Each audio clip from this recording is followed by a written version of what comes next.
ओम श्री गणेशाय नमः। ओम सरस्वते नमः।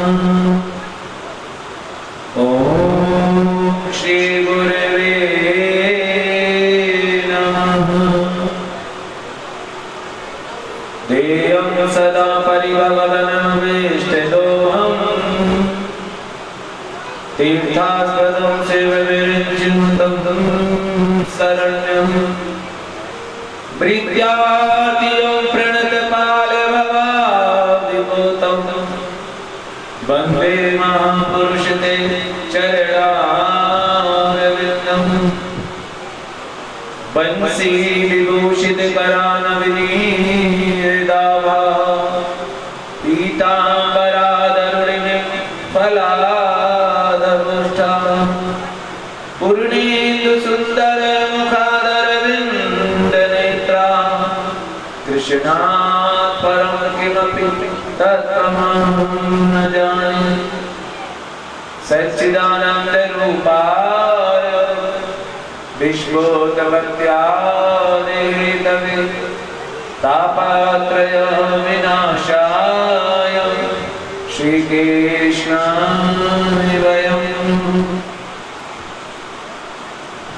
कृष्णाय वासुदेवाय हरे परमात्मने प्रणतक्लेशनाशाय गोविन्दाय नमो नमः।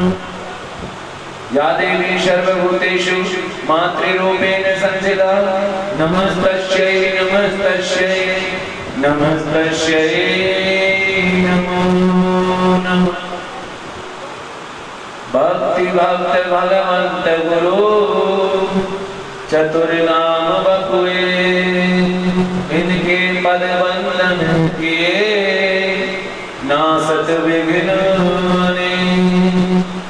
श्री राधे मेरी स्वामिनी मैं राधे तिरोदा जन्म जन्म मोहि दीजियो श्री वृंदावन गोवा। जय जय श्री राधारमण जय जय नवल किशोर जय गोपी चित चोर प्रभु जय जय बलवान के बिहारी लाल की जय। श्रीमद् भागवत महापुराण की जय। सद्गुरुदेव भगवान की जय। धरती माता की जय। गौ माता की जय। जय जय श्री राधे जय जय श्री राधे जय जय श्री। सर्वप्रथम श्री गणपति जी के चरणों में वंदन करता हूँ। माँ सरस्वती को नमन करता हूँ। श्री वेदव्यास जी महाराज सुखदेव जी महाराज के चरणों में वंदन करता हूँ, जिनकी कृपा के फलस्वरूप पवित्र मोक्षदायिनी ग्रंथ जन कल्याण के लिए समर्पित हुआ। अपने लाडले गुरु परम पूज्य प्रातः सुनिए राधा कृष्ण मंदिर निम्बार पूज्य श्री महंत परम पूज्य श्री शंकरदास जी महाराज के चरणों में दंडवत प्रणाम करता हूँ। दंडवत प्रणाम करता हूँ मलुक पीठ के स्वामी परम पूज्य मलुक पीठाधीश्वर स्वामी राजेंद्र दास जी महाराज के चरणों में दंडवत प्रणाम करता हूँ। गोकुल रमन रेड्डी के रमन बिहारी के प्यारे गुरु शरणानंद जी महाराज के चरणों में सादर प्रणाम करता हूँ। आज हमारे बीच में अपना आशीर्वाद देने के लिए पधारे परम पूज्य श्री जीवानंद जी महाराज आपके चरणों में दंडवत प्रणाम करता हूँ। सादर प्रणाम करता हूँ।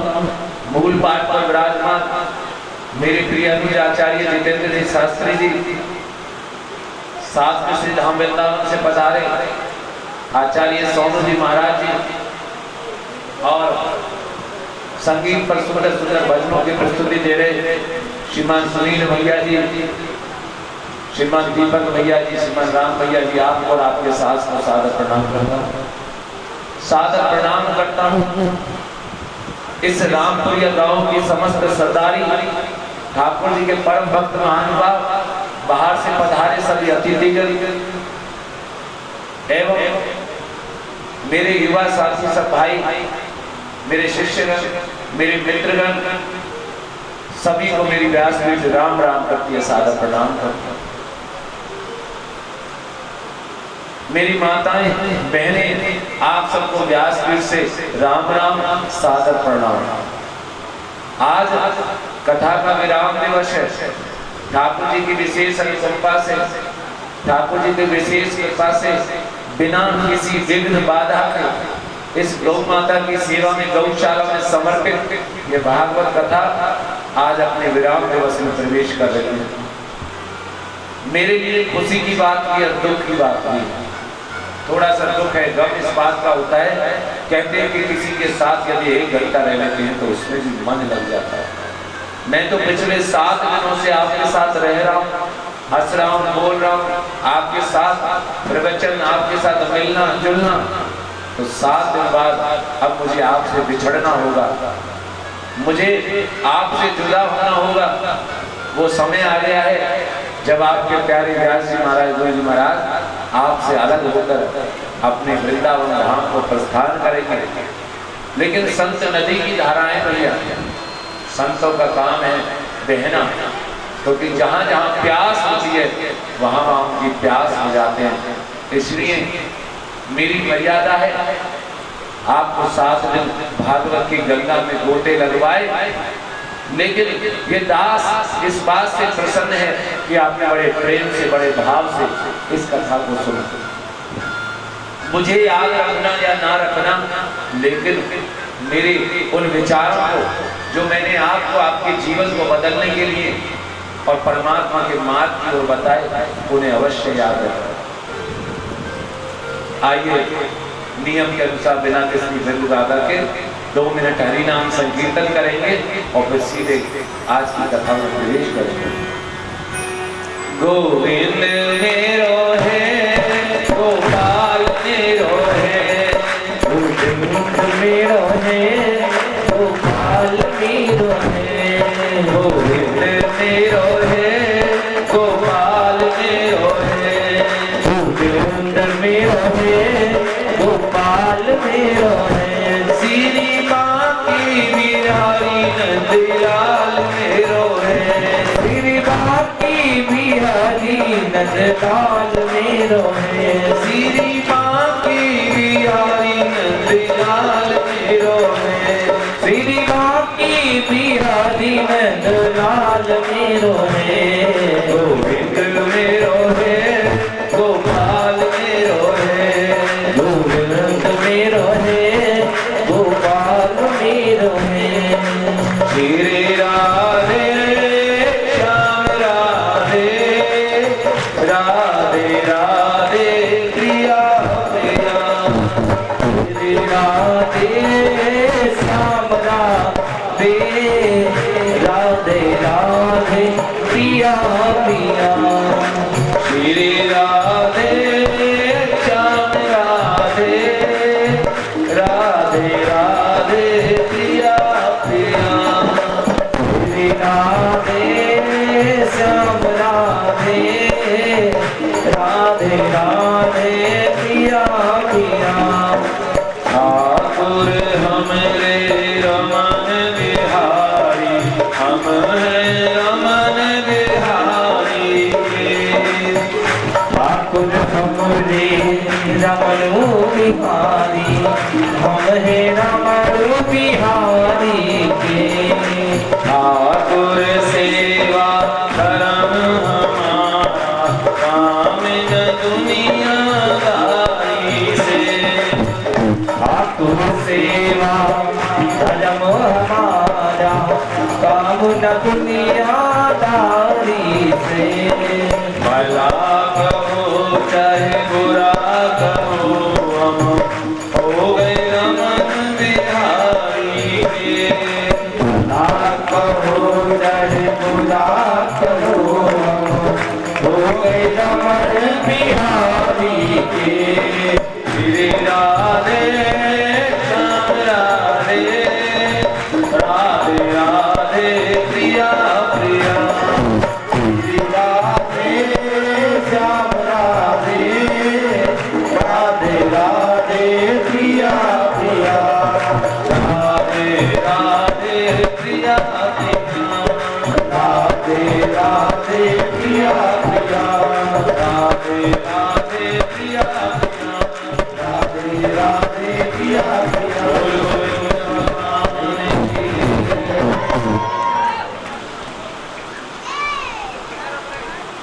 मनुष्य का जीवन भगवान की दी हुई सबसे बड़ी श्रेष्ठ चीज।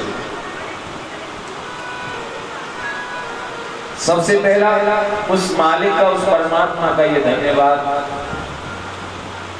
है, मेरे मालिक है, मेरे प्रभु, तुझको याद करने के ना जाने कितने कितने माध्यम हैं, ना जाने कितने कितने मार्ग। हम साधारण जन हैं, हमें ना जाने कैसे विधि होगी, कैसे विधान होगा, कैसे कर्म होगा, कैसे काम। हम तो साधारण जन हैं प्रभु, हमें जिस रास्ते की ओर प्रशस्त कर दिया जाता है हम तो उसी रास्ते पर चल देते हैं, लेकिन चाहत केवल मन में एक ही है मेरे प्रभु, है मेरे परमात्मा, है मेरे गोविंद, सिर्फ तुम्हें पाना। हमारे हृदय में एक ही लालसा है, एक ही कामना है। मैं हमेशा कहता हूँ कि हमारे दुखों का कारण हमारी लालसाएं हैं, हमारे कष्टों का कारण हमारी कामनाएं हैं। लेकिन ये कामना गलत नहीं है, ये लालसा गलत नहीं है। अगर ये कामना माया की ओर लगती है, ये कामना, ये लालसा माया के लिए लगती है, सुख के लिए लगती है, तो ये हमें बंधनों में बांध देती है, हमारे लिए कष्ट का कारण बन जाती है। लेकिन यही कामना, यही लालसा यदि मेरे ठाकुर के चरणों में लग जाती है, गोविंद के चरणों में लग जाती है, तो हमें प्रभु से मिलान कर देती है, उस परमात्मा से बात कर देती है। तो लालसा करो, कामना करो, लेकिन ये विचार करना होगा कि हमारी लालसा कहाँ होनी चाहिए, हमारी कामना कहाँ होनी चाहिए।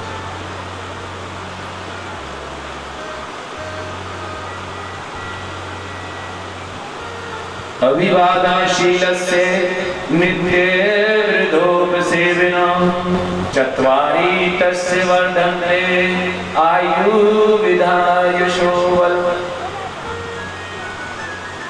जो व्यक्ति अपने जीवन में परमात्मा का मार्ग खोजते हैं, उस मालिक को प्राप्त करना चाहते हैं ना, तो वो मालिक का मार्ग उसके सद्गुरु और उसके माँ बाप के आशीर्वाद से होकर गुजरता है।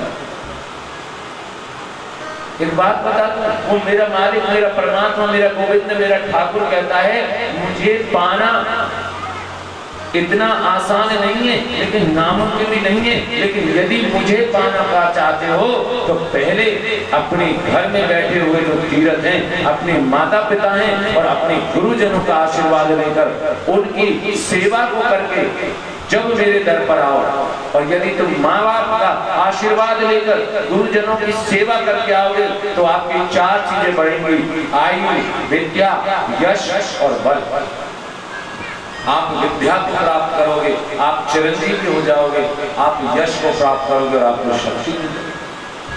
और जो जन माँ बाप के चरणों में आशीर्वाद लेकर और गुरुजनों की सेवा करके भगवान के दर में जाता है, वो कभी खाली हाथ लौट के नहीं आता है, वो भगवान की कृपा को प्राप्त करता है।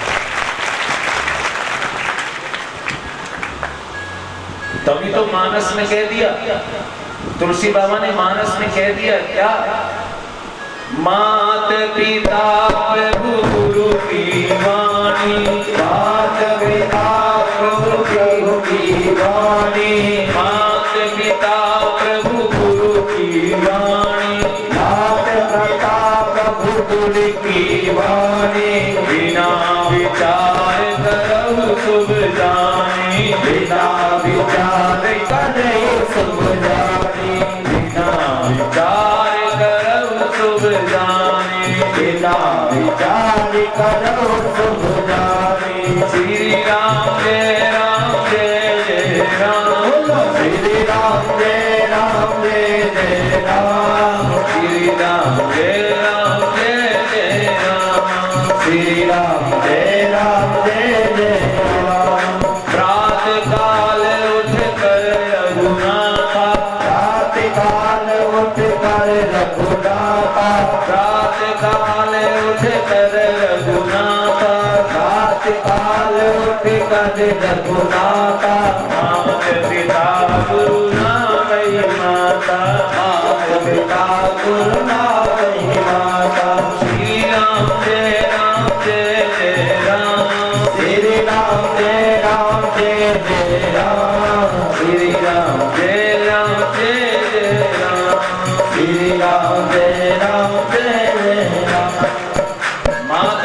गुरु प्रभु की वाणी बिना विचार करो सुध जानी। इनकी वाणी पर विचार नहीं करना चाहिए, क्योंकि ये कभी हमारा अहित चाहने वाले नहीं होते, ये सदा हित से होते हैं। इसलिए इनको सदा प्रणाम करना चाहिए, इनकी सेवा करनी चाहिए। देखिए, हमारे लिए यही परम सौभाग्य की बात है कि परम पूज्य जीवानंद महाराज,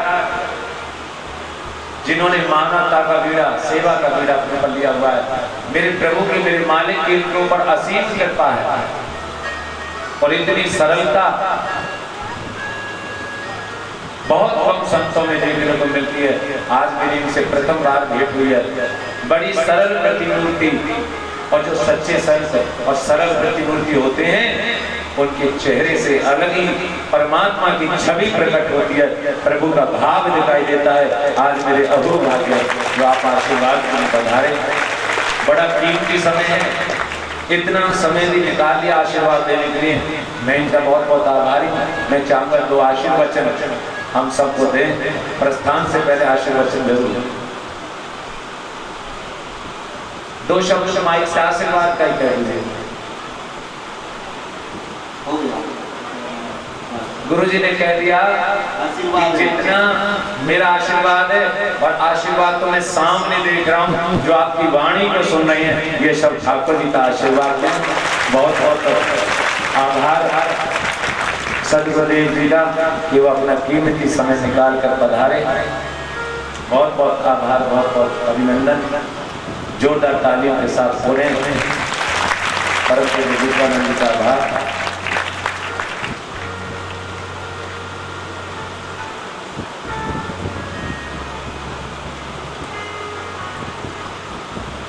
भैया, कल हमने बड़ी प्रेम, बहुत सुंदर गुरु जी का आशीर्वाद मिला है। हमारे गुरु जी ने, जीवानंद जी महाराज ने 5100 रुपया गौशाला को समर्पित कर रहे हैं, गौशाला के लिए दान दे रहे हैं। गौ माता की कृपा, गुरु जी का कहते हैं ना, संतों का तो तन मन धन सब समर्पण है, और समर्पण का आशीर्वाद मिला। बहुत बहुत आभार, बहुत बहुत धन्यवाद। इसी बीच महाराज जी के उपस्थिति में, महाराज जीवानंद जी महाराज के, सदगुरुदेव महाराज जी के उपस्थिति में हमारी गौ सेवा समिति के अध्यक्ष अपने परिवार सहित इस गौ सेवा को 21,000 रुपए का चेक समर्पित करते हैं। आप एक बार मंच पर आए परिवार सहित और महाराज जी का आशीर्वाद लें। श्री गौ सेवा समिति के अध्यक्ष 21,000 रुपए का चेक गौ सेवा के लिए देते हैं। जोरदार तालियां अध्यक्ष जी के लिए। उनकी धर्मपत्नी जी आए।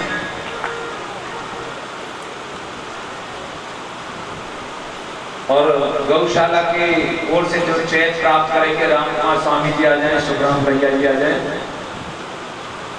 वो अध्यक्ष महोदय जी से गौशाला की समिति की ओर से चेक प्राप्त करेंगे गुरु जी के आशीर्वाद में, गुरु जी के आदेश से।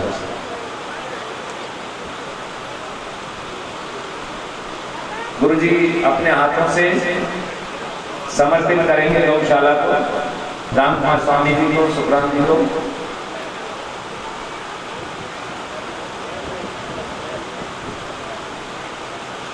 जोरदार तालियां भैया।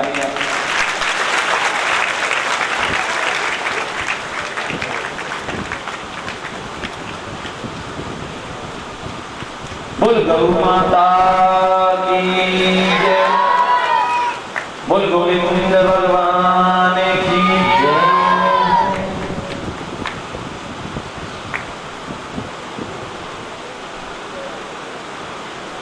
बहुत ही सुंदर भाव। आज विराम दिवस पर आनंद ही आनंद है। मेरी लगी शाम संग प्रीत, ये दुनिया क्या जाने। मेरी लगी शाम संग प्रीत, ये दुनिया क्या जाने। आइए महाराज जी हमारे गुरु से आगामी कार्यक्रम है पूज्य गुरु जी का, उस कार्यक्रम में भाग लेने के लिए पधारेंगे। आगामी महाराज जी का बहुत व्यस्ततम समय है, उस समय को निकाल कर आए और महाराज जी को प्रणाम करते हुए, और मैं चाहूँगा गौ सेवा समिति के अध्यक्ष तो शब्द रखेंगे। आदर और सम्मान की और हमारे बीच पधारे श्री जीतवानंद जी महाराज, व्यासपीठ के संत श्री नरेंद्र माधव जी, मेरे गांव से इलाके से पधारे हुए साथी माताएं बहनें, आज देखो कैसा संजोग बैठा है। जीतवानंद जी हमारे बीच में समय निकाल के आए हैं। इतना बड़ा संत इस गौशाला में आज से पहले जीतवानंद जी का कभी प्रवेश नहीं हुआ, ऐसा संजोग बना है। आप लोगों के आशीर्वाद से जीतवानंद जी ने भी समय निकालकर अपने बीच में आए हैं। जोरदार तालियां, अभिनंदन, आभार गुरु जी का। ये रामपुरिया की पावन धरा पर नरेंद्र माधव जी के प्रताप से जीतवानंद जी बता रहे हैं, और मेरे हिसाब से आज तक कभी पहले जीतवानंद जी का इस गौ सेवा समिति में पदार्पण नहीं हुआ। काम की एक आधी सभा में तो हो सकता है जीतवानंद जी कभी आए नहीं आए।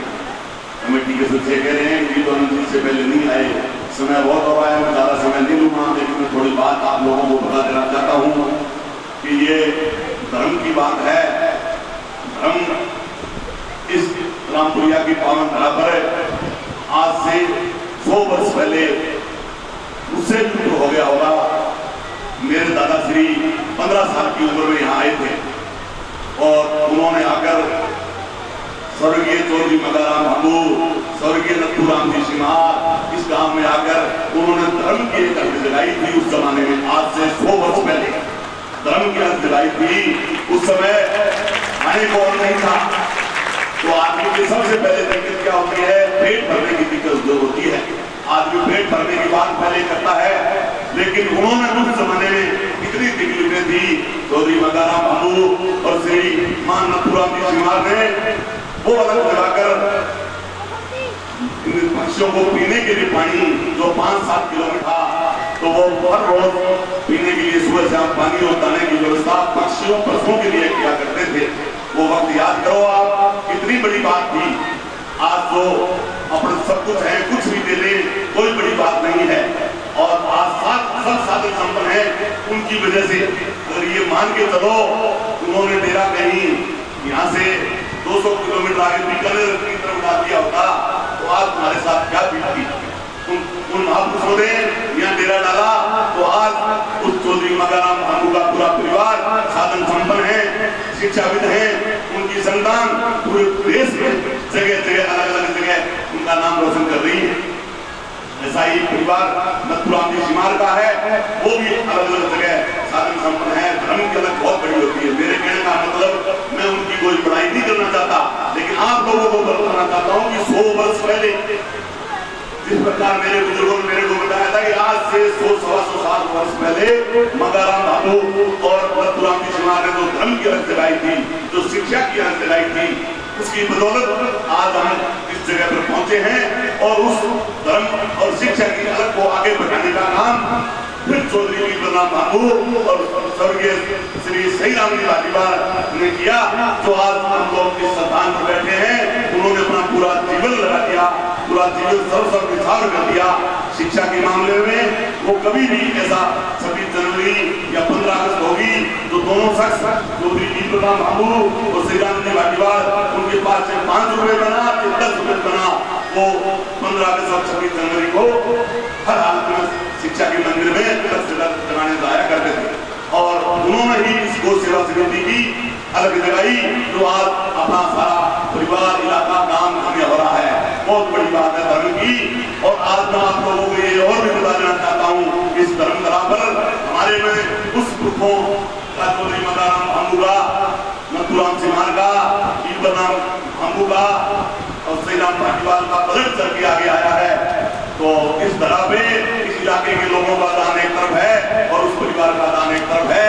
इस गौ सेवा समिति के सदस्यों से मुझे ये बात नहीं कहनी चाहिए, लेकिन फिर भी आप लोग पता कर लेना, दान देने से कभी धन घटता नहीं है। आप देखो क्या सिस्टम है, किस तरह का सिस्टम चला है, आज किस जगह साधन संपन्न है हम लोग। तो आप लोगों से मेरा ये निवेदन है हाथ जोड़ के, इसमें बड़ाई की कोई बात नहीं है। आपसे जितना बल पड़ता है इसमें सहयोग करें। अगर आप गाय को 1 रुपया दोगे तो गाय आपको 10 रुपए देगी, ये मैं वादा करता हूँ। और मैं गाय के नाम पर कोई काम आज तक मैंने किया है। अगर मैं बात बताता हूँ आपको कि आज मैंने 20,000 रुपया यहाँ दिया है, संत के चरणों में दिया है, तो सेवा समिति को दिया है। मैं ये मान के रखता हूँ कि मुझे शाम को ही 4 गुना, मेरा ये मानना है कि शाम को मुझे 80,000 रुपया मिल जाएंगे। आज शाम को कितनी बड़ी बात है। आप 1 रुपया को बाबा को देंगे, देखो आपको 4 रुपये तो पक्के ही मिलेंगे। तो मेरे कहने का मतलब है कि इसमें सहयोग करोगे तो बहुत भारी बात चलेगी और इस संस्था को ऐसा 4 चांद लगा देंगे। आने वाली पीढ़ियां भी याद करेंगी कि किसी बुजुर्गों ने ये लगाया था इस राम का, और वो पूरा आज वट वृक्ष बनकर फल फूल रहा है, या कि लोगों को इसका संदेश दे रहा है कि गौ माता से कोई बड़ा नहीं है, गौ माता से सब नीचे है। जय गौ माता, जय भारत। बोल गोविंद भगवान की जय। बहुत आभार, बहुत बहुत धन्यवाद। आइए अब हम कथा में प्रवेश करें। थोड़ा मैं अब समास विधि से कथा को कहने का प्रयास करूंगा, क्योंकि विस्तार का समय नहीं रहा है। बोल गोविंद भगवान की। सुखदेव जी महाराज राजा परीक्षित से कहते हैं कि हे राजा, भगवान का विवाह हुआ। कल हमने ठाकुर जी का विवाह महोत्सव बड़ी धूमधाम से मनाया। भगवान का विवाह महोत्सव बड़ी धूम से बनाया। रुक्मणी मंगल और ठाकुर जी के विवाह में हमने भाग लिया। भगवान रुक्मणी मैया को लेकर द्वारिका में आए, और रुक्मणी मैया को लेकर द्वारिका में आए तो द्वारिका में माता रुक्मणी का बड़ा भव्य स्वागत हुआ। सबकी आंखों में हृदय में भगवान की छवि समा गई। सबने दिल से भगवान का हृदय से स्वागत किया। समय का चक्र अपनी गति से आगे बढ़ा। देखिए, जिस इंसान का ऐश्वर्य बढ़ता है, जिस इंसान का सुख संपन्नता बढ़ती है, हमेशा उससे जलने वाले भी लोग पैदा हो जाते हैं। जिसका ऐश्वर्य संपन्नता बढ़ती है तो उसके शत्रु भी ज्यादा पैदा हो जाते हैं। भगवान द्वारिकाधीश की जो कीर्ति थी, भगवान द्वारिकाधीश का जो संपन्नता थी, कीर्ति थी, वो चारों ओर फैली हुई थी। भगवान द्वारिकाधीश का प्रकाश चारों तरफ फैला हुआ था, और इसके कारण भगवान के शत्रु भी बहुत ज्यादा हो गए। उन्हीं शत्रुओं में एक शत्रु था समरासुर। समरासुर नाम का दैत्य राजा, जो भगवान से बड़ी शत्रुता रखता था। क्यों? क्योंकि भगवान ने उसके आताताई पुत्र, जो उसका पुत्र का बड़ा आताताई अत्याचारी था, भगवान ने उसके आताताई पुत्र का अंत किया और बदले की आग में जलने लगा कि इसने मेरे पुत्र का वध किया है और एक दिन मैं भी इसके पुत्र का वध करूंगा। समय का चक्र की गति से आगे बढ़ा और मैया रुक्मणी ने एक सुंदर बालक को जन्म दिया, जिसका नाम हुआ प्रद्युम्न। बोले प्रद्युम्न जी महाराज की। प्रद्युम्न जी का जन्म हुआ। समरासुर को पता लगा और समरासुर धाय मां का रूप धारण कर गया। समरासुर धाय मां का रूप धारण करके सभा में प्रवेश कर गया। उस महलों में प्रवेश कर गया और जैसे ही उसको मौका लगा, एक दिन मौका लगते ही भगवान के बालक को लेकर आकाश मार्ग से उड़ गया। और जब वो आकाश मार्ग से उड़ रहा था तो अट्टहास कर रहा था कि खून के बदले खून और पुत्र के बदले पुत्र। आज मैं इस बालक को जीवित नहीं छोड़ूंगा। क्यों? क्योंकि इसके पिता ने मेरे बालक का अंत किया। और जैसे ही तलवार लेकर, जैसे ही खड्ग लेकर प्रहार करने का प्रयास किया तो देव ऋषि नारद ने कहा, ठहरो ठहरो राजन, तुम दैत्य सम्राट हो, इतने महान राजा हो, और तुम्हें इस नन्हे से बालक की हत्या करने को शोभा नहीं देती।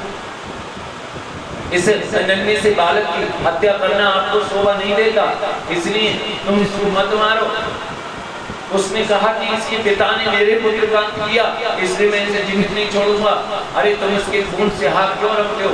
ऐसा काम करो जो सांप भी मर जाए और लाठी भी ना टूटे। समरासुर के समझ में आ गया और समरासुर ने उस बालक को समुद्र में फेंक दिया। भगवान द्वारकाधीश महलों में बैठे बैठे सब देख रहे हैं, क्योंकि होई है वही जो राम रची राधा, जो भगवान ने रच दिया वही होके रहेगा, होनी होके रहेगी। और समुद्र में जब उस बालक को फेंका तो एक विशाल मछली आई और उस विशाल मछली ने उस बालक को निगल लिया। एक दिन मछुआरों ने जाल डाला और उस विशाल मछली को पकड़ लिया और इतनी विशाल मछली को देखकर कहा कि इसे हम राजा को भेंट करें। और राजा को मछली भेंट करी, राजा से इनाम पाया। जब भोजन के लिए उस मछली को काटा गया तो उस मछली के पेट से वो बालक निकला, लेकिन हरी इच्छा से वो राजा उस बालक को पहचान नहीं पाया। अरे सोचा कि इस बालक का हम क्या करेंगे, इस बालक का हम क्या करेंगे। इसलिए उनकी रसोई में एक विद्यामती नाम की सेविका काम करती थी, उसको उस बालक को सौंप दिया, जाओ तुम इसका पालन करो। और विद्यामती उस बालक का लालन पालन करने लगी।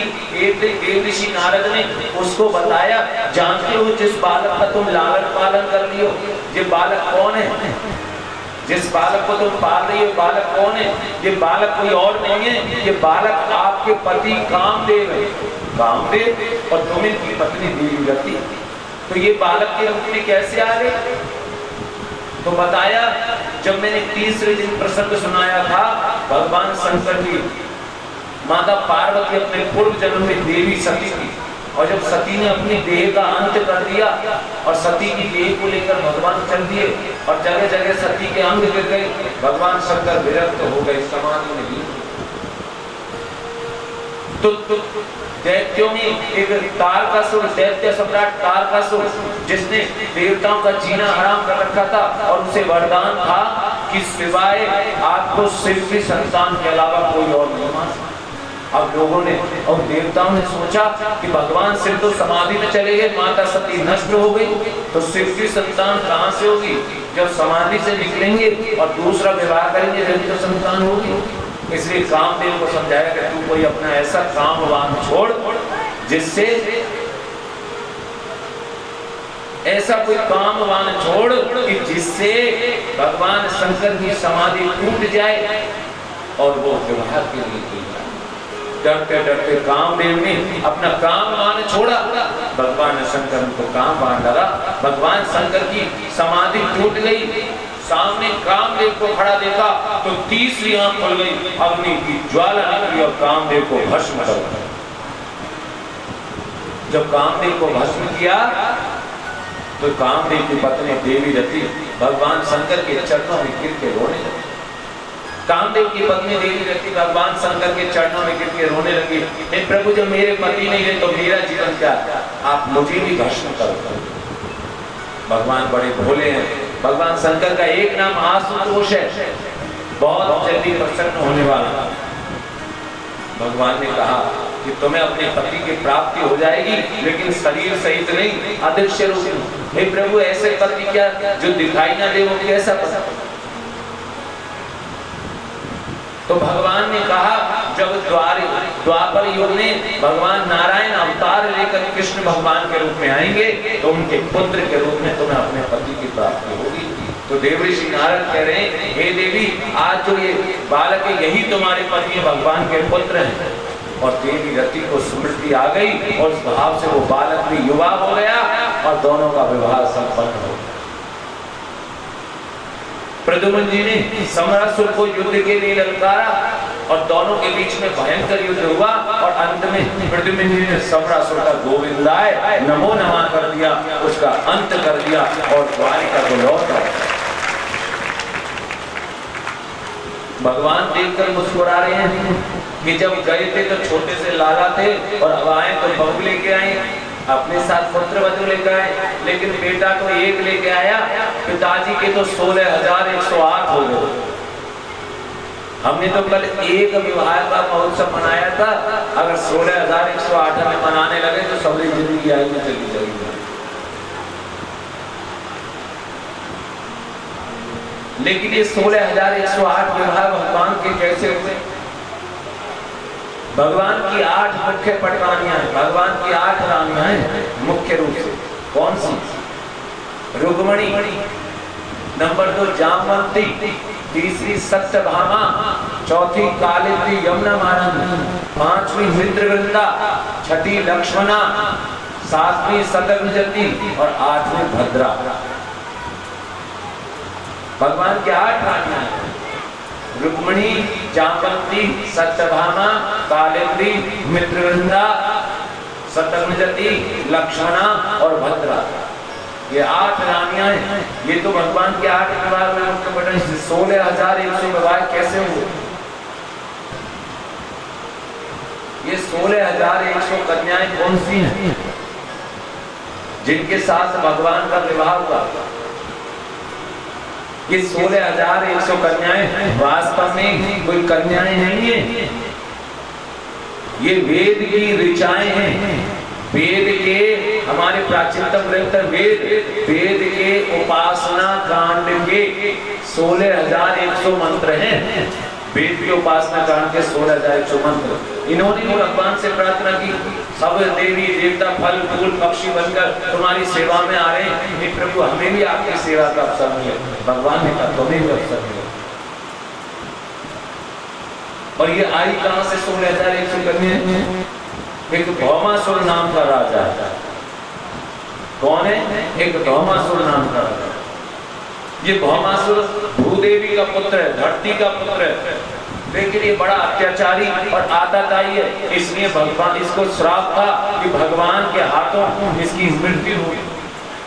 लेकिन जब भूदेवी को पता लगा कि प्रभु के हाथों इसकी मृत्यु होगी, तो भूदेवी ने भगवान के चरणों में गिर के निवेदन किया कि हे प्रभु, मेरा आपसे निवेदन है कि आप मेरे पुत्र को अभय दान दें, आप मेरे पुत्र को छोड़ दें। भगवान ने कहा देवी वही है, वही जो राम रचियात्रा होनी होती रहेगी, लेकिन फिर भी मैं तुम्हें वचन देता हूँ कि जब तक तुम अपने मुख से नहीं कहोगे कि इसका अंत कर दो, मैं अंत नहीं करूँगा। अब भूदेवी ने सोचा मैं क्यों कहूंगी अपने मुख से कि मेरे ही पुत्र का वध कर। और ये भूदेवी ही सत्यभामा के रूप में अवतार लेकर आई। भूदेवी भगवान की 20वीं रानी है, सत्यभामा। और ये भौमासुर इतना आतंकी, इतना बुरा है कि किसी मूर्ख ब्राह्मण के कहने पर किसी ने कह दिया कि यदि 20,000 नवयुवती सुंदर कन्याओं के साथ एक साथ विवाह करेगा, 20,000 कन्याओं के साथ एक साथ विवाह करेगा, तो तू अभय हो जाएगा, अजय हो जाएगा, तुझे कोई हराने वाला नहीं हो, तुझको कोई हराने वाला नहीं हो। और ऐसा करके इस चाल में आकर भौमासुर ने 16,100 कन्याओं को हरण कर लिया। जिस भी राज्य में जाता आक्रमण करता और वहां की लड़कियों का हरण कर दिया और उन सबको कारागृह में डाल दिया, यातना में डाल दिया। उनकी बड़ी बुरी दर्दशा थी, उन पर अत्याचार करता था। एक बार की बात है, भगवान द्वारिकाधीश देवी सत्यभामा के साथ हस्तिनापुर के लिए गए और हस्तिनापुर में पांडवों का हाल चाल जानकर जब वापस लौट रहे थे, तो देवी सत्यभामा ने जब कन्याओं की दशा देखी तो भगवान से कहा कि हे प्रभु, आपके होते हुए आपके भक्तों का ये हाल है, आपकी भक्ति पे लांछन आ जाए, इसलिए आप इनकी रक्षा करें।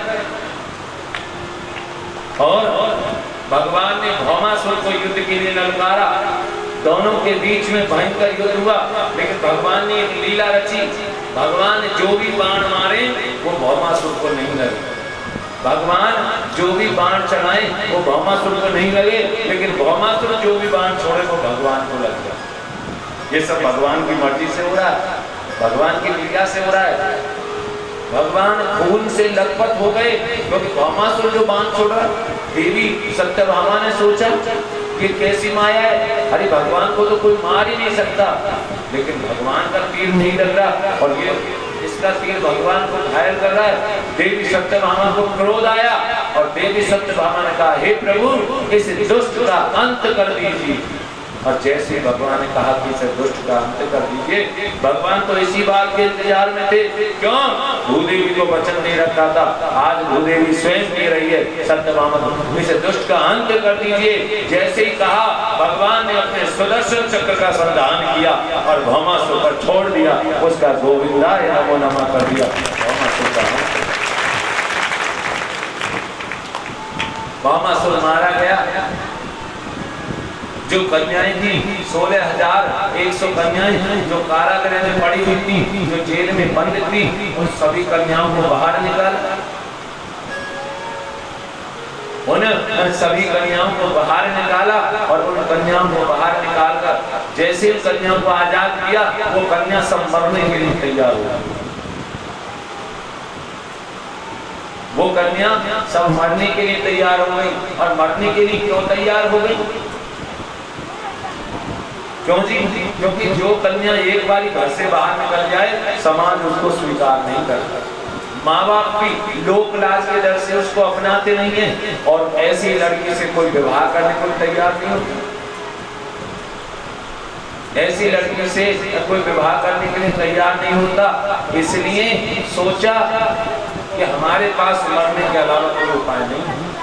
लेकिन देवी सत्यभामा बोली, हे प्रभु, अगर आपके होते हुए ये कन्याएं अपने प्राणों का अंत कर देंगी, आपके होते हुए यदि ये कन्याएं अपने प्राणों का अंत कर देंगी, तो आपकी भक्ति पर कोई विश्वास नहीं करेगा।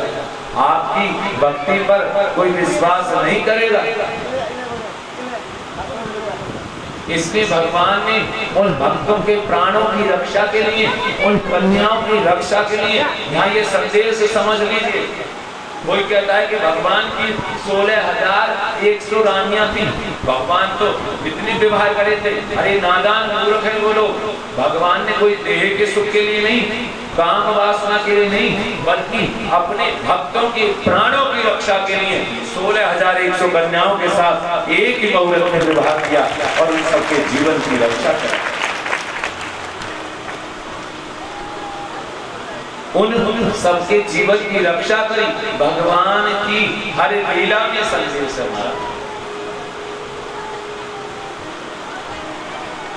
तुम सा ठाकुर और न पाया, तुम सा ठाकुर और न पाया, तुमसे ही मैंने नेह लगाया, तुम सा ठाकुर और न पाया, तुमसे ही मैंने नेह लगाया, तुम सा ठाकुर और न पाया, तुम सा ठाकुर और न पाया, तुमसे ही लगाया। मेरी टूटे न भजन लड़ी, ओ मेरी टूटे न भजन लड़ी, बिहारी जी कब से खड़ी, अखियाँ भरी, बिहारी जी में कब से खड़ी, अखियाँ जादू भरी, बिहारी जी में कब से खड़ी, मेरी अखियाँ जादू भरी, बिहारी जी में कब से खड़ी। जय हो, प्रेम से भाव से हरि बोल।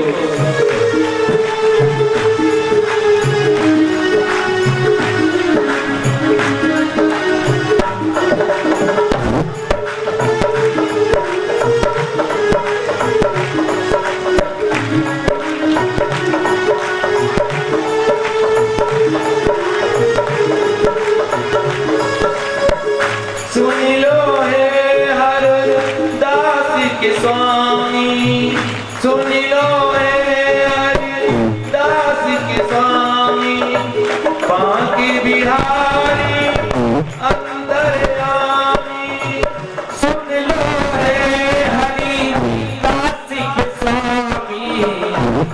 बाके बिहारी गिरधरधारी सुन लो है हरदास के स्वामी बाके बिहारी अंतर्यामी सुन लो है बाके बिहारी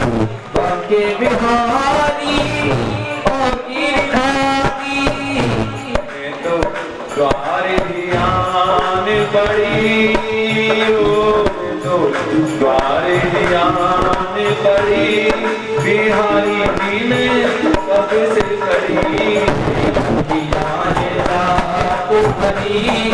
बिहारी जी ने कब से करी तेरी हथियां जादू भरी बिहारी जी ने कब से करी तेरी अखियाँ जादू भरी बिहारी जी ने कब से करी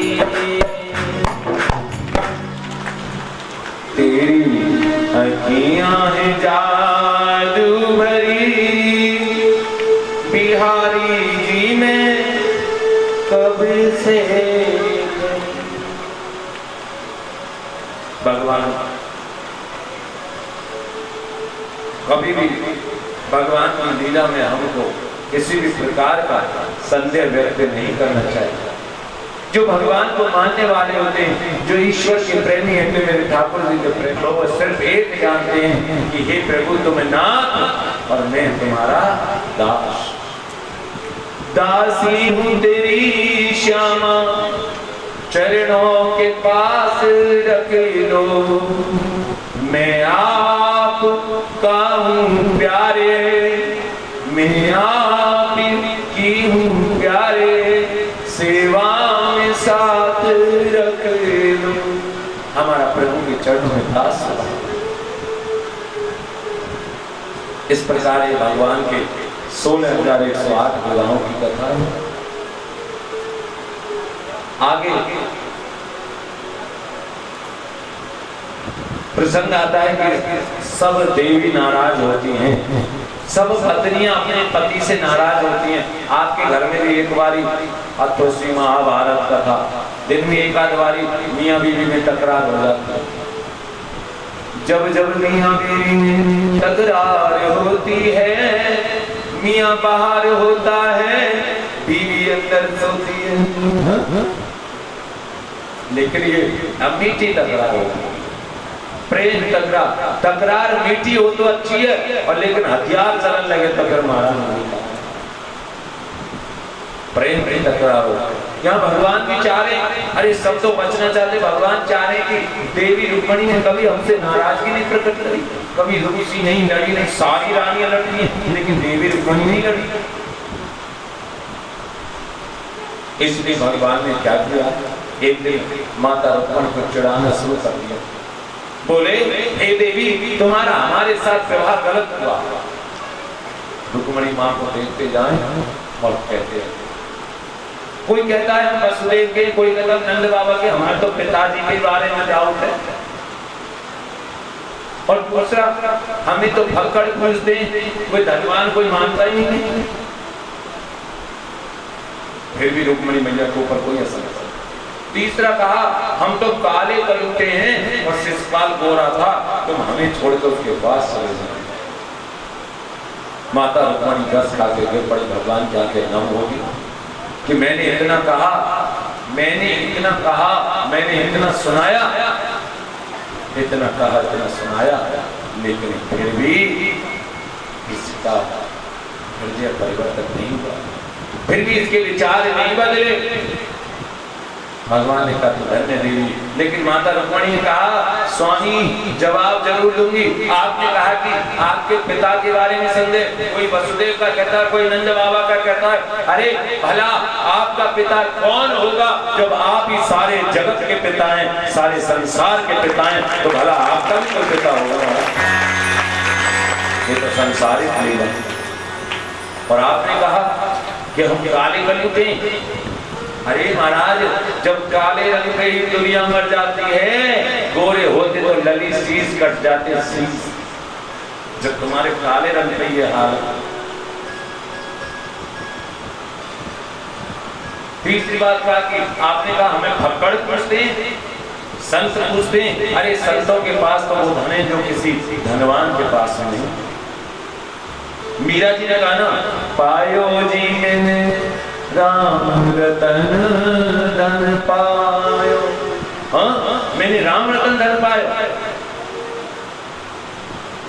संतों के पास अनमोल धन है जिसका कोई मूल्य नहीं है, जिसको जितना लुटाओ वो इतना और बढ़ जाता है।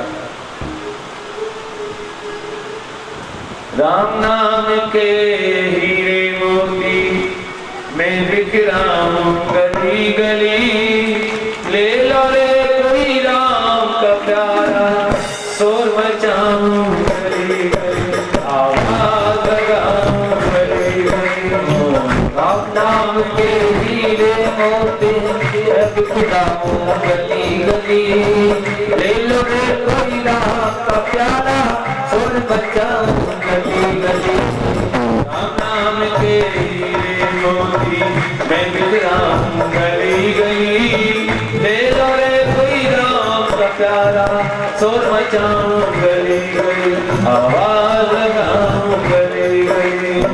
राम नाम के हीरे मोती मैं बिखराऊं गली गली, ले लो रे कोई राम का प्यारा मैं बिखराऊं गली गली। बोलो राम बोलो राम बोलो राम राम राम, बोलो राम बोलो राम बोलो राम बोलो राम, बोलो राम बोलो राम बोलो राम राम राम, बोलो राम बोलो राम बोलो राम बोलो राम।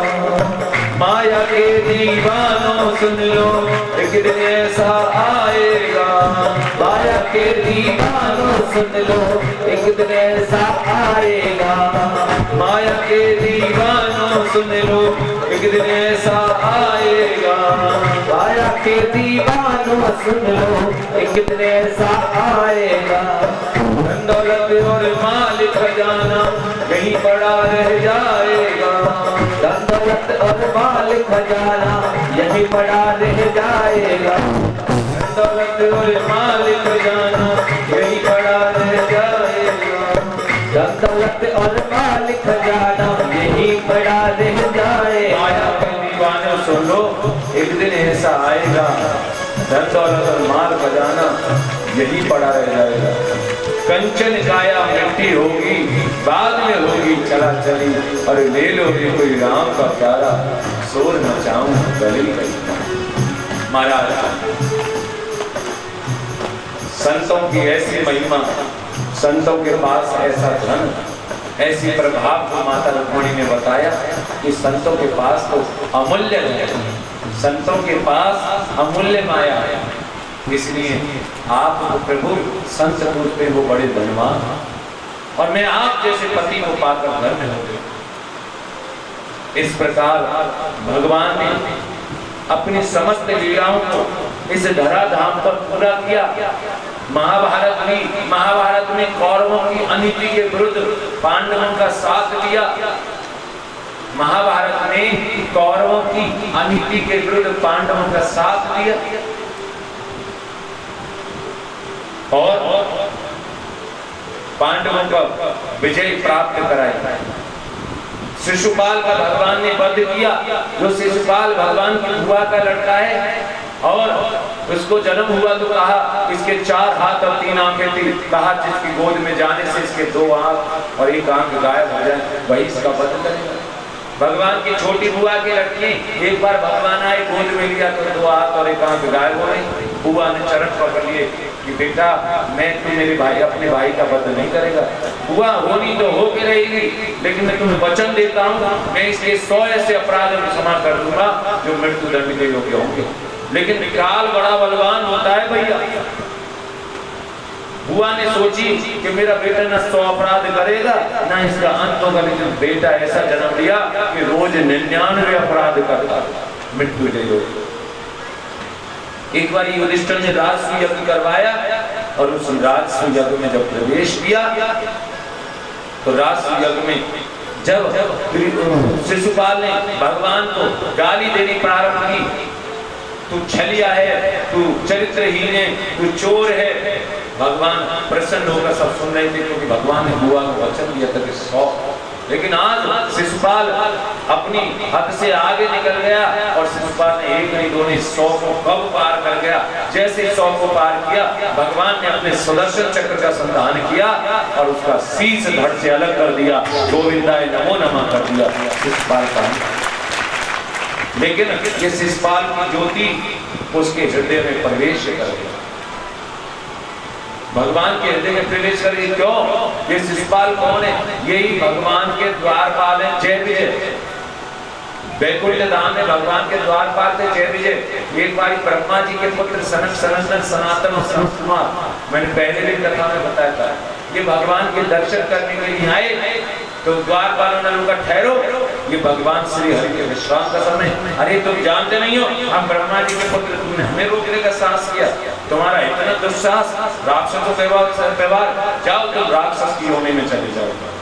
भगवान ने जब इतने कठोर वचन सुने, भगवान ने बाहर आकर देखा तो समझाया कि ब्राह्मणों को इतनी जल्दी क्रोध नहीं करना चाहिए, इतनी सी गलती पर तुमने इतना बड़ा श्राप। कहा कि इनकी मूर्ति, प्रभु ये तुम्हारी भक्ति करेंगे तो 7 जन्म बाद तुम्हारी प्राप्ति हो जाएगी। जय विजय ने कहा कि इतने लंबे इंतजार हम नहीं कर सकते, तो कह दिया कि यदि ये तुम्हारी भक्ति नहीं करेंगे तो तुमसे बैर बोल लेंगे, दुश्मनी करेंगे, और यदि दुश्मनी करेंगे तो 3 जन्म में ही राक्षस योनि में आकर इनका उद्धार हो जाएगा। जय विजय ने कहा कि हमें राक्षस बनना मंजूर है, लेकिन हम ज्यादा समय तक भगवान से बैर लेंगे। लेकिन फिर उसको यही पहले जन्म में हिरण्याक्ष और हिरण्यकश्यप बने, दूसरे जन्म में रावण और कुंभकर्ण बने, और तीसरे जन्म में शिशुपाल और दंतवक्र बने। तीनों जन्मों में भाई बन के आए और तीनों जन्मों में भगवान ने इनसे इन्होंने बैर मोल लिया, और तीनों जन्मों में भगवान ने अपने हाथों से इनका अंत किया, इन्हें सद्गति प्रदान करी, और अंत में इन्होंने भगवान के वैकुंठ धाम को प्राप्त किया, पुनः भगवान के धाम को प्राप्त किया।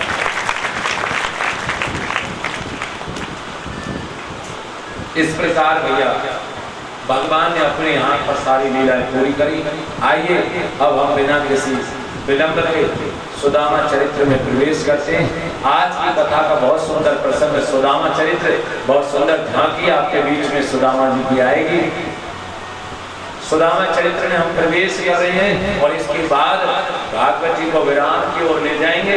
आज भागवत जी को संपूर्ण करेंगे और अंत में आज कथा के विराम में आप सब अपने प्रिय गुरु जी का, व्यास जी महाराज का, जिनकी 7 दिन से आप कथा सुन रहे थे, अपने मन से, अपनी श्रद्धा से और अपने भक्ति भाव से श्रद्धा सुमन के जो भी फूल है वो भेंट करके अपने गुरु जी का तिलक करके आज आप अपने गुरु जी को विदाई करेंगे। सभी को व्यास पूजन करने का, इस व्यास मंच पर आने का अधिकार मिलेगा, और फिर भागवत जी की आज महा आरती करके आज की कथा को विराम देंगे।